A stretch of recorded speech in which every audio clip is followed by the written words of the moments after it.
வந்து பார்த்தீங்கன்னா ஸ்டடீஸ்ன்னு பொறுத்த வரைக்கும் ரொம்ப ஸ்கிராச்லேருந்தே அவர் ஸ்டார்ட் பண்ணுற மாதிரியே இருந்தது.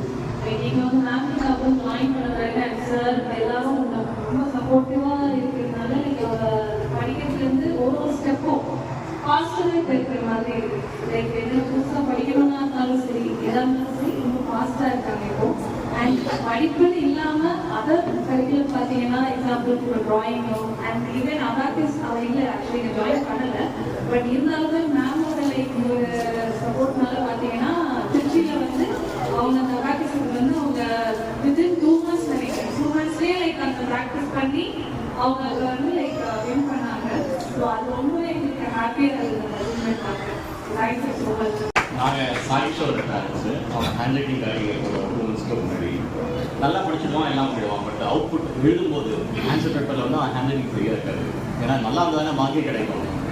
அவன் ஹேண்ட் ரைட்டிங்கே ஃப்ரீயாக இருக்காது. இப்போ இந்த 2 மாதத்தில் அவங்கள பர்சனல் கேர் அட்டென்ஷன் ரொம்ப நல்லா இருக்குது. கொஞ்சம் அப்படியே இம்ப்ரூவ் பண்ணிகிட்டே வந்திருக்கான். We feel the better. ஒன்றும் இன்ச் பை இன்ச் நடத்துவாங்க. ஹிந்தி கிளாஸ்னால் போன செம்ம இன்ட்ரெஸ்டாக இருக்கும். மேம் படிச்சிருக்கேன்.